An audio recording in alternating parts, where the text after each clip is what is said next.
So I'll tell you a story. The village had no rain for a long time. All the prayers and the processions had been in vain. The skies remained shut tight. And in the hour of its greatest need, the village turned to the great Rainmaker. Clearly, what the story wants us to know is that the village, and it's a village, not a big city, not the world, it's just a little village. The village had no rain for a long time, which meant the sustenance that sustained them, that which kept them fed, that which took care of their animals, the water that they needed to live their life was shut tight. The heavens were shut tight against them, and they were in trouble. So I was on my way to go get a session of Botox. And I'm on my way to get Botox, and it occurs to me that I have an extra 15 minutes. So in those 15 minutes, I thought, you know what, I'm going to stop by one of the shops, one of the consignment shops here in Fort Lauderdale, and I'm just going to connect with the consignment owner because he's from the South and he always has good stories to tell, and I always leave hearing a good story that's meaningful to me, and what a good way to spend 15 minutes. Anyway, I go in and he starts to talk to me, but the difference is this time I'm not listening to a word he says because my eyes are glued on the jewelry case. And there's a ring in the jewelry case that I'm looking at that hypnotizes me. And not from a place of being addictive or compulsive about it, but a place where I cannot seem to take my eyes off of this ring. He's talking away, but I'm not listening. And I have him, because of course I have 15 minutes, I have him go to the case, and I have him take out the ring, and I look at it, and I think, I must own this ring. In the meantime, it couldn't be the worst possible time in my entire life to be thinking about buying a piece of jewelry. In fact, it's crazy that I'm thinking about buying a piece of jewelry that I don't need, but that I feel I must. It's a compelling urge I must own. And the reason is that I am in like the 3rd year of the cancer journey, which is a part-time battleground and part-time spiritual awakening into what life really is. Both of those are true in a cancer journey. I'm in the middle of a cancer battle journey with the love of my life of 26 years. Believe me when I say I shouldn't be thinking about picking up a piece of jewelry, right? Well, anyway, I buy the piece of jewelry. I go get my Botox. I come home and I do something that surprises me. I don't tell Carol that I bought a piece of jewelry. And it's not like I'm ashamed or it's a secret or I don't even know why I don't tell her. It feels like this ring has nothing to do with anybody else but me. It's just a feeling. In fact, this whole thing was a feeling. I was moved. The Tao Te Ching says it this way, that all life is a movement toward our wholeness. I'll say it again. All life is a movement toward our wholeness. And they call that wholeness perfection. That's the word it uses, perfection, as in the word completion or fruition or ripeness. All of life is moving you all the time. And I'm telling you, that's how I felt. In that moment, I felt that I was being moved. Moved to buy the ring, moved to bring it home, and moved to put it away in my area where she couldn't find it. Not that she'd be looking, but where nobody could find it. It was mine. Anyway, that night I thought, I didn't feel like going to check it out. It's still sitting in its beautiful Louis Vuitton box. I mean, talk about a beautiful ring. It's still sitting in its Louis Vuitton box, and I don't think about it. Next day comes. And all of a sudden, this same compelling movement, the same compelling urge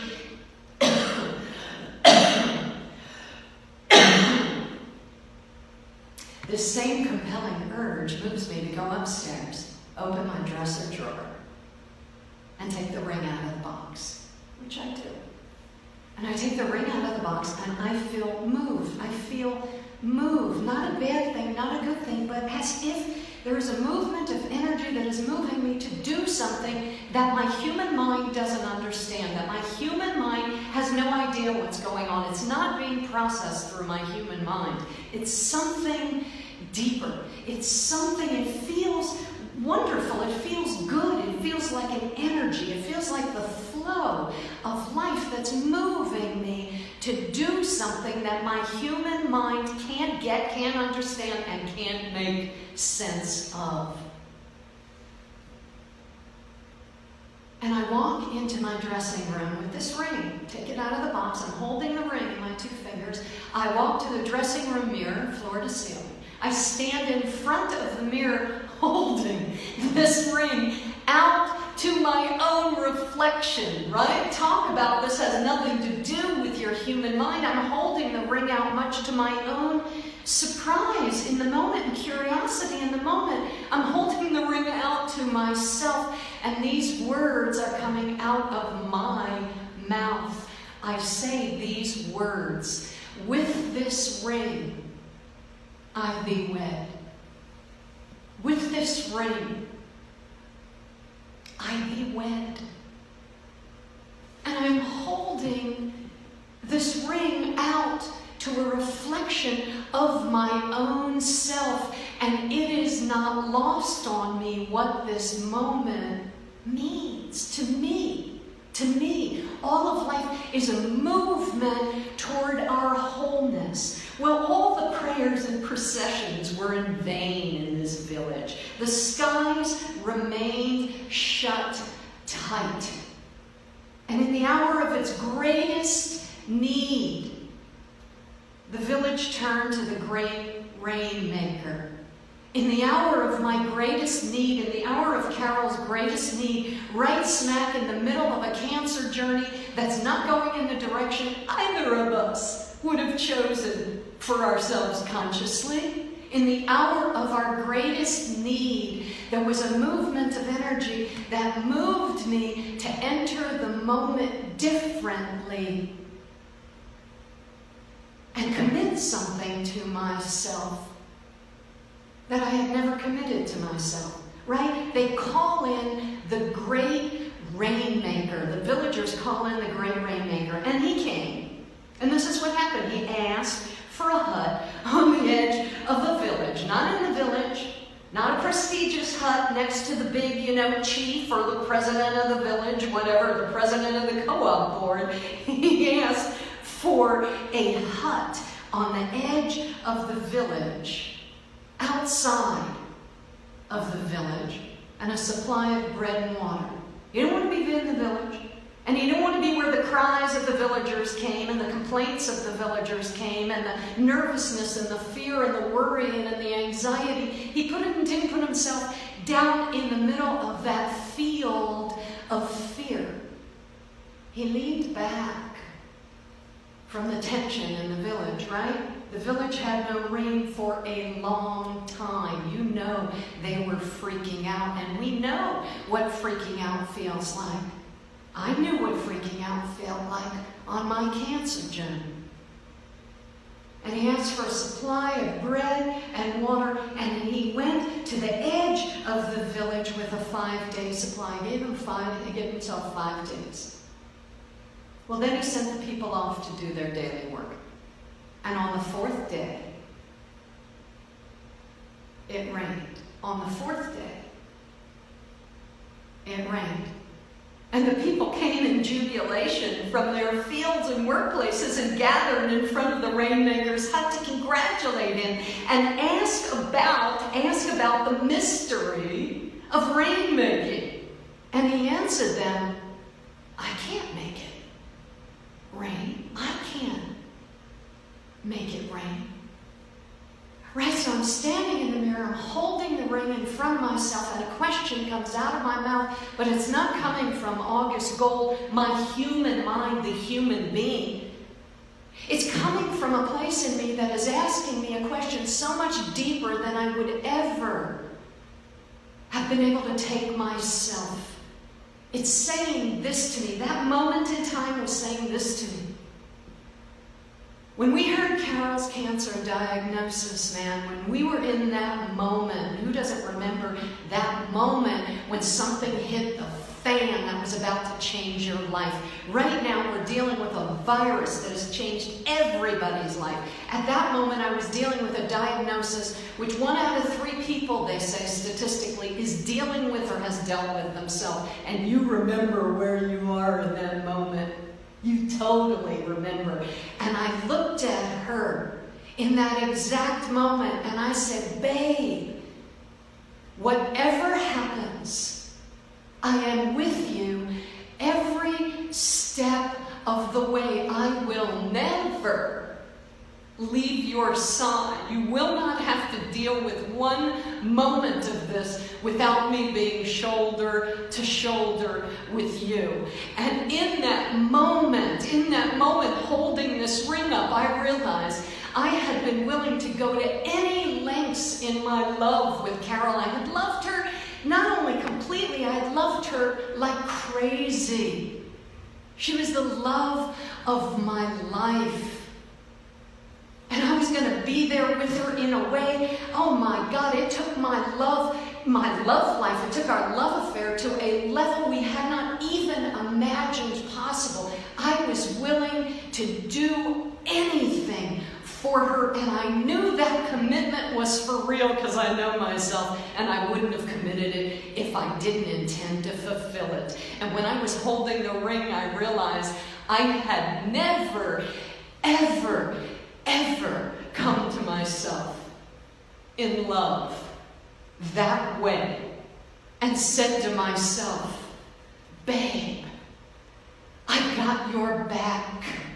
Whatever you're going through, whatever it is, I am right here with you. Whatever you need, I will provide it for you. Whatever has to happen, here I am. I am here 1,000%. I've never, ever done that for myself.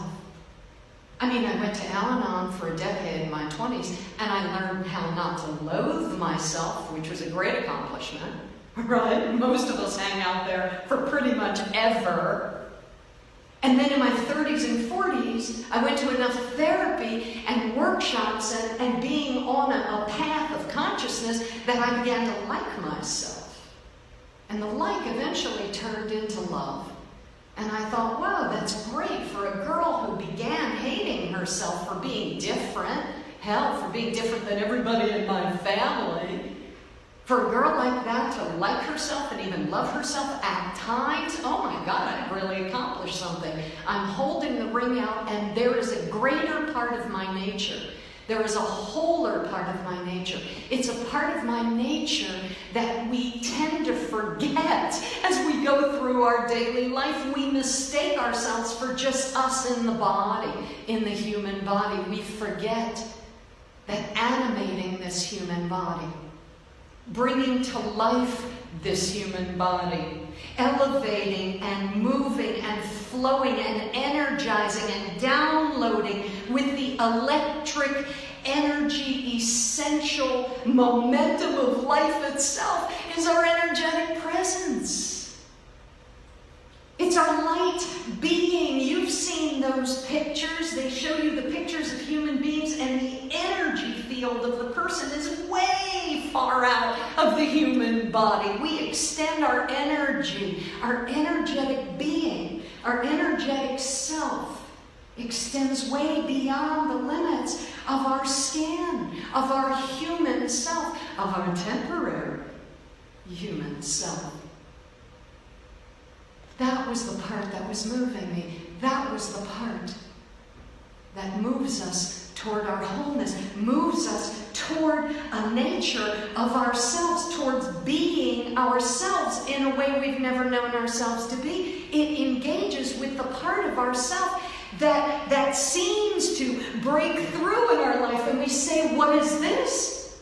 What is this energy that moved me to make a commitment of love to myself that I had never made? A commitment, a lifelong undying. I love you till my dying day.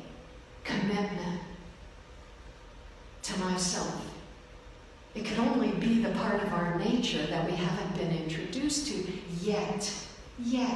And now is such an interesting time where the whole world of human beings is asked to stop, and in its stopping, we begin to enter a different field of energy. Instead of running and racing around and controlling everything and trying to make the world the way we need to make it so we can be okay, we leave that field of fear for a moment, and we enter a field by default, the only other field, a field of flow, a field of love. By default, we enter into that field. And you know when there's cancer, there's fear. You know you're in the field of fear around cancer, because who wouldn't be?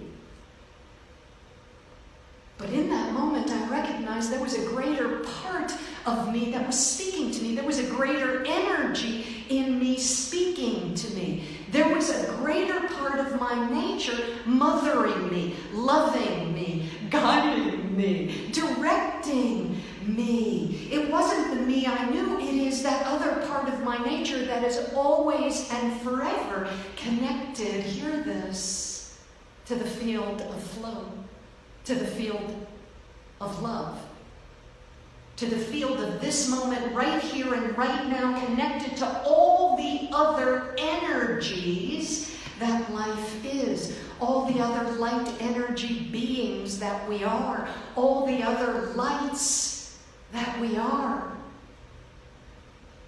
It's connected to everything, to everything. It's connected to everything, and it's connected to us. When we begin to turn to it, when we begin to listen to it, when we begin to identify with it, when we begin to come home to ourselves, in the moment, just for the moment, come home to ourselves and take a breath so that we can harmonize with ourselves, right? Like they do in square dancing, which I'll tell you about in just a moment. The people came in jubilation from their fields and their workplaces, and they gathered in front of the Rainmaker's hut to congratulate him and ask about the mystery of rainmaking.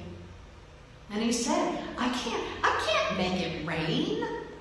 As if that were self-evident, I can't make it rain. And they said, but it's raining. But it's raining, they said. And the Rainmaker explained what had just happened. Right, I'm standing in front of the mirror and I recognize that life, through myself, through this other part of our nature that we have called, those of us on a path of self-realization, those of us on a conscious path, those of us on an inward path, those of us on a spiritual path, we recognize that in this moment that there are two natures that we are invited to hold. We're invited to hold our human nature, our human self, the one in the body, and we're also invited to hold the one that animates the body, the one that is connected to all things energetically, the one that, just like a sunflower turns in a field of other sunflowers, when the sun is shining, it turns its own face to the sun in order to be in the light, to get the nourishment it needs. We too have a place in us that is always turned to the light, always turned to the sun, always turned to truth, always turned to our connection, always living in the field of flow. The other part of our nature we haven't identified with is always living in the field of flow. And it was saying to me, it's time for you to love yourself the way you have learned to love Carol. It's time for you to love yourself the way you've loved every other woman in your life. And I would consider myself a great girlfriend. I figure out what the girl wants and needs, and I love giving it to her. It's a pleasure to give those I love stuff they love. From me, from what I give them, from what I bring them, from what I am, from who I am. I love that. I spent my 20s in Al-Anon learning how to love. And what this was saying is, here's a ring. Commit all the love that you put out in the world. Commit all the love that you put out towards this woman.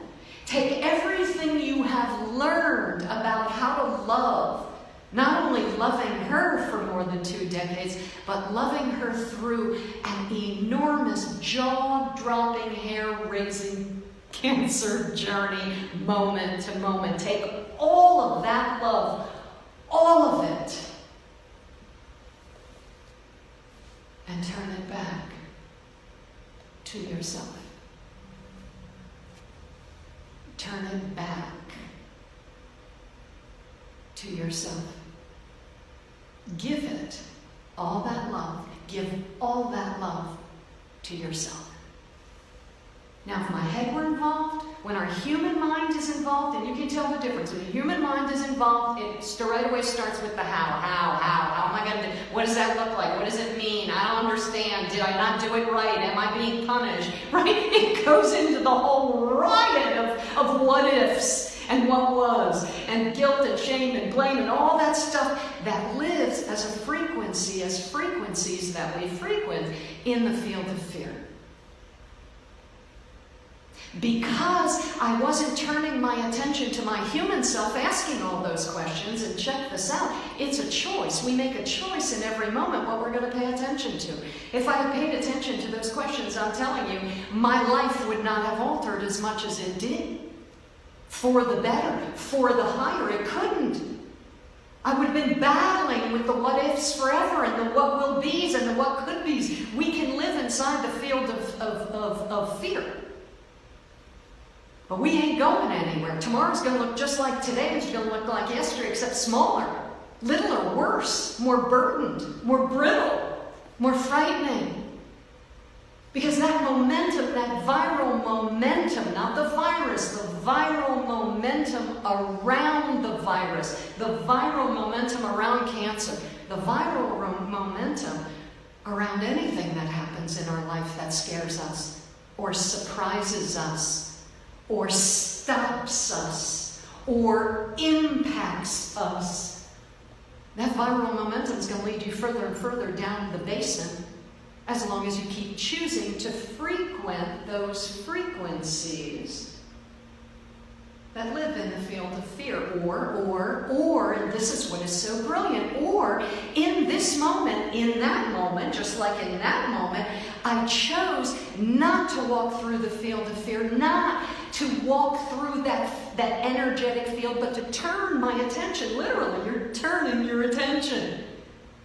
You're turning your attention. Jill Bolte Taylor says you're turning to the right. You're turning your attention to this other field that's here. It's another field, and it's here, and you can choose it. And you're choosing the field of flow that's also here, except it's completely different because it's filled with aspects, with frequencies that are totally different. The field of flow is about openness. The field of flow has the frequency of acceptance in it. It has the frequency of surrender in it. It has the frequency of yes. Yes is the language that we use in the field of flow. It's the field of love, and that's what this ring was, and that's what this moment was. It was saying, can you choose to be with yourself in the field of love? Can you choose to change your relationship with yourself? I couldn't change cancer. We can't change the way things are because they already are the way they are. But man, we can do something far more powerful. We can change our relationship to how we're relating to the moment and what's happening in the moment. We can change our relationship to ourself. I go into Al-Anon. I'm 20-something years old, 22, 23. I sit down and I say, oh my God, I'm with the craziest, sickest person there possibly could be. She's this, she's that, she's sick, she's an alcoholic. That's why I was in Al-Anon. Here are all the reasons what's wrong with her. I'm in this program to help me fix her. Right? And because I went to Al-Anon down closer to the south, they were very polite. They did not laugh in my face, at least not on that first day. Because what I came to realize that they broke to me gently that also has to be broken to us gently as human beings. Is we can't fix what's broken in the people around us. We can't fix what is broken in the world. We can't fix the reflection of this world that we see. We can't fix it. But we can come back in harmony with ourselves. We can come home to ourselves. We can come back into the moment to be present in the moment. Listen to the line from the Tao Te Ching. All of life is a movement toward our perfection, toward perfection. Doesn't mean acting perfectly. It's not about that. It's about the origin, the Greek origin of the word. The root of the word perfection is our completion. Life is always moving us toward completion, toward perfection, our perfection. But we need to be present, perfectly present in the moment to let the flow of life flow through us. Right? If we're not perfectly present in the moment, then this flow of life, it'll be flowing, but it won't be flowing through us. And it will feel like the skies remain shut tight. It will feel like what we need is not here. It will feel like something is missing and we gotta find it. Something is broken and we gotta fix it. Something is wrong and we gotta figure it out. We spend our whole life living this way, thinking we've gotta fix everything and everyone so that we can finally relax. Finally be happy. Turns out, for those of us on a path of self-realization, we discover, like the poet Hafiz says, the world has its pants on backwards. We've had our pants on backwards. We're trying to fix the world by fixing the world. That's like going to the mirror, seeing a dark smudge on your face, taking the Windex and trying to remove it from the mirror. I mean, good luck. But it's not going to happen because you're entering the problem from the wrong level, the wrong state of consciousness. In square dancing, they have the whole thing figured out. In square dancing, you have a caller, and he's got music behind him, a band. He's musically singing the calls that the four couples are dancing to, and they're called square dancing because four couples are in the shape of a square. When the square breaks down, when cancer breaks down your life because you figured out finally you can't control anything and it feels like the end of the world, when something breaks down, when life as we know it breaks down, as it seems to be doing right now for every last person on earth, we're all having the same experience. When life breaks down, when the skies remain shut and there is no rain for a long time, we're in for a long haul. The square dancers, when their square breaks down and they can't get their act back together again and they're out of rhythm with one another, they do something so intuitive that it would be brilliant if we could take a tip from the square dancers. They all stop dancing, and they all go to their home position. Every one of them. Every couple goes to the position that is home for them, and in the square, everybody knows which part of the square is home for them. They go home. They go home. They go home to what? They go home to themselves. They come home to the moment. They come home, and you know they're doing this because this is what you do when you come home. They come home to their breath. They take a breath. They take a breath into their body, and they come home to the present moment where they are, not the dance they should have had or the dance they didn't have or who did what or who broke it down or whose fault it is and why this happened and it shouldn't have happened and what it means that it happened. We don't have to choose the field of fear filled with the frequencies of yesterday, of the last moment, or of tomorrow, or the next moment. We can choose the field to flow right here in the present moment by turning our attention to it, turning our mind's attention to the present moment. Instead of letting our mind tune in to the world of fear in the field of fear, we use our mind to turn its attention. We turn its attention. We choose to turn our attention to the present moment and become what the Tao might call completely, perfectly present. And why does that matter? It matters because when any of those 8 people get back in touch and harmony with themselves, it's easy then for them to get back in harmony with their partner, because their partner just got back in harmony with themselves, back in harmony with the moment. What does it mean? Your head, your body, your soul is all in the same place. It's on the same page. It's here. It's right here where the issue is. It's right here where your life is. It's right here where you are. And when you're back in harmony with yourself, it's very easy to be back in harmony. You've tuned yourself up, and now you're in tune with the person next to you. And right then, when all 8 people are in tune with themselves, it might take a few moments in the dance. For us, it might take a practice that lasts a while, right? At least 5 days worth of serious practice. That's what the great Rainmaker gave himself. At least 5 days of practicing as if our life depended on it. What might it mean? To come back in the moment so that we can get back in rhythm, not only with ourselves, but with our partner, not only with our partner, with the entire square. You can take that to mean with your entire family, with your entire community, with our entire nation, with our entire world. This isn't to say one breath is going to do it. This is to say the only place to begin,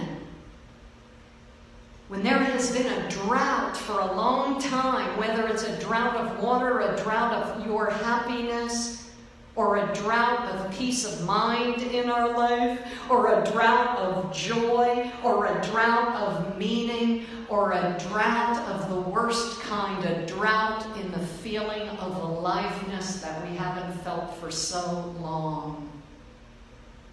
There's been a drought in our inner life. We haven't fed our soul because the human mind says it's silly, it's a waste of time. Look, I have 150 problems that I gotta solve. As soon as I solve them, I'll be happy to take a moment for breathing. And the square dancers don't have to solve who broke the square down and who's to blame and how to fix it. They just come back home to themselves, and in doing so, they can handle anything. Now, when I'm holding this ring up in front of myself, and there is the momentum of life, the flow of life, and oh my God, when we change our relationship to the flow of life, when we change our relationship by having one to the moment, when we change our relationship by having one to ourselves, that's when the miracles happen. They happen because we're in tune. They happen because we're in harmony. And whatever way we're in harmony with ourselves, we can be in harmony with anything, including cancer. Including losing Carol's body on earth to cancer. Her body succumbed. Not her soul, her body. Not her eternal soul. Not our eternal essential nature. Our soul, our higher self. Her physical body left. And her energetic sense remained. And anybody who is tuned to the moment can be tuned to that energy. We don't have to see it as form to know that the formless energetic, that's the flow of life, is flowing. You can feel it. And if you can't, it's only because you haven't yet been perfectly here in the moment. You haven't even realized it's a thing. You haven't even realized it's a thing. Because it makes no sense to the human mind, right? So a German shepherd goes into a telegraph office, And he comes up to the teller and he says, "I'd like to send a telegram." The teller starts doing his thing and starts taking the dictation, and the German Shepherd says, "Woof, woof, woof, woof, woof, woof, woof, woof, woof." And the teller says, "Hey, you have 9 words. You know, when you have anything over 9 words, you get another word free." And the German Shepherd looked at him and said, "Well, if I add another woof, that's going to make no sense at all." Right? We are trying with a mind that does not understand our energetic nature, our eternal nature, doesn't understand our immortal energetic nature, doesn't understand what that light is around our body that reads as energy. It doesn't understand who we truly are in toto. It understands only who we are in the field of fear. We are a body with a human body, a human mind in this human moment, and we've got to fix the world so we can be safe and happy. We've been doing this since we were kids. It doesn't understand. It makes no sense at all why we would take time to come into the moment and change our relationship with the moment. Because when we change our relationship with the moment, we are moved. Life is a movement. We are moved. Life is a movement toward our completion, towards our unfolding, towards the next growing spurt that we're in. Life is doing to us that which it's doing for all creation. It is growing us. It is enlightening us. By lightening us up, it is moving us and guiding us and directing us like a GPS every single moment. But we can't hear it because in the field of fear, we are bickering. In the frequencies that are constantly bickering, because in the field of fear, there is only trouble and agitation and irritation and aggravation and conflict. To transcend the world of problems we have with ourselves or others or our country or the world or God. To transcend the place where all those problems live, we have to transcend the field. We have to choose another field. We have to choose the field of flow. We have to choose the field of love. And where are we going to find it? We're going to find it right here in the moment. Where else would we find life except living alive right here, sparkling with energy in the moment? And when we harmonize ourselves with it, we can let the moment grow us, which is exactly the reason that it's here. Always and forever. All life is a movement toward our completion.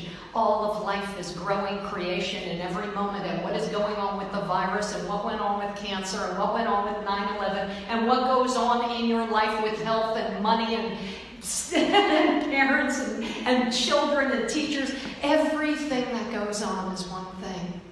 It is life unfolding us so that the destined experience of this life that we are invited to have, beckoned to have, came to have, can happen. But we got to be perfectly in the moment. We got to line ourselves up with the moment. We have to change our relationship with the moment and understand that it is not optional not to be in the moment. We got to understand it's not optional to say no to the experience that life is presenting us with, because life is bringing to us personally, directly, our own experience of growth that's just for us. That's just for us as it's just for every single animal, mineral, human on the planet. Everything is taken care of by life itself. Life brings everything to its completion, including you, including me. I can't make it rain, the rainmaker said. But it's raining, the people said, looking, pointing to the rain. And that's when the rainmaker exclaimed. When I came to your village, he said, I saw the inner and the outer in disorder. I went into the hut and got myself in order. I went into the hut and I got myself in order. When I was in order, you too got in order. And when you were in order, nature got in order. And when nature got in order, it rained. Life through me, the divine heart of life through my heart, through our heart, the divine, the universal soul of life through our soul. Don't get hung up on the words. Don't get hung up on the words. The great energy that is the flow of life and the life force moving and flowing through me is moving me when I stop getting lost in the stories in the field of fear.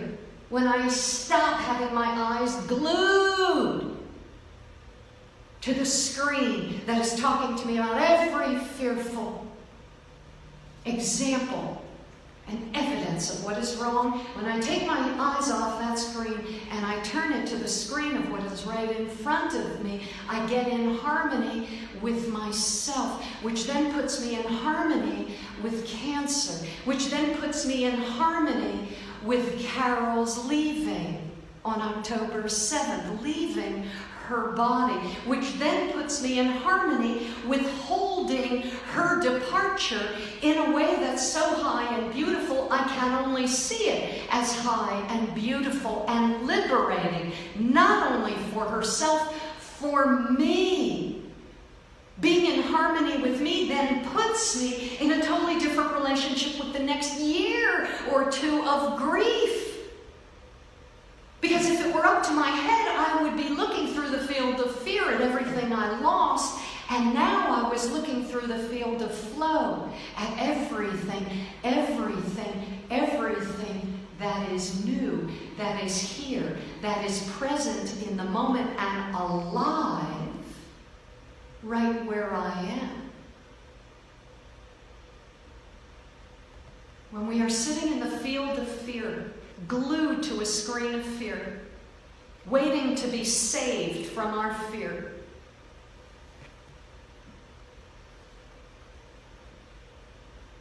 it is a no-win situation. Choose to turn yourself to this other fear that's also here in the moment. To this other field, that's also here in the moment. The field of flow, the field of love, the field of acceptance, the field of surrender. Surrender brings perfection, the Tao Te Ching says. And what does that mean? It means when you come to the moment, instead of saying, no, I want to fix it, come to the moment with a yes. Come to the moment with an acceptance and a knowingness that this moment is bringing you someplace new. I was being asked to make a commitment to change my relationship to loving myself in a way that I never loved myself before. I was being asked to give all the love in creation that came through my heart. I was asked to bring it all back to myself. Now, the Tao Te Ching would say you're bringing it back to yourself because giving and receiving are one thing. They're one thing. They're not two things. And the human mind would say how selfish it would be to give that love to yourself when you need to give so much of it to Carol, or to this one, or to that one, or to people who are suffering, or give it away. And what I was told was something that was life-altering. In a moment of crisis, I needed to be with myself. I needed to love myself. I needed to look myself in the eyes and let myself know that no matter how crazy things got, I was here for myself. I had my back. I would do whatever it took to be totally my best friend, my best lover, my best girlfriend, my best wife, my best angel for myself. And because my higher nature invited me to change my relationship with myself, in fact showed me how to do it, I put that ring on because I knew I had to say yes. obviously, in order to get the ring. If I said no to the commitment, of course, I wouldn't get that piece of jewelry, and it was a Louis Vuitton piece of jewelry, by the way. But here's the thing about it. It wasn't until I put the ring on my finger that I realized something crazy. I realized that the ring, upon closer inspection in that moment, was a wedding ring. I had not seen that. It was a wedding ring that has, I have to show it to you. Hang on, take a look at this thing with my shaky hands. I have an essential tremor, so it's going to be a shaky fist I hold up to you. Check it out. I don't know if you can see how beautiful it is, but it's got nubs all around it, and on one side of it, which I didn't notice until that moment, which I have to show you, it had a diamond. This was a diamond engagement wedding ring. That this larger part of ourselves, our higher nature, some would even say our angelic nature. Some would say if you're looking for your angel, here it is inside of you. You just have to unleash it. You just have to let it out. It came and it put a ring on my finger and it says, "Can you have your back come what may?" And the very moment that I said yes and put the ring on my finger, I was able to let the experience of the moment grow me instead of shrink me. I was able to make the commitment to choose the field of love, the field of flow, every time I came back to the moment I made the choice. Every time I had the opportunity, I took a breath into my body and got in harmony with myself. Every time I had the opportunity, I caught myself in the mirror and I said something positive instead of something negative. I began to treat myself and talk to myself and talk about myself and think about myself in the loving way I've been talking and thinking and loving the people that I had loved. And here's the crazy thing. The head will say that loving yourself doesn't matter, and I'm telling you, it's the heart of everything true. That until we begin to take being with ourselves, if we can't love ourselves, then at the very least be with ourselves. If we can be with ourselves, come what may, no matter what, moment to moment, if we can make that commitment, then the impact we're experiencing is going to be felt in the field of flow, and the flow will now be moving through us. The flow will now be what's happening to us. And in this field of flow where love is, we will be being grown because we are focused on what is here, on what is perfect, instead of what is missing and what is wrong. I can't make rain, the great rainmaker said. But when I came to your village, I saw the inner and the outer disorder.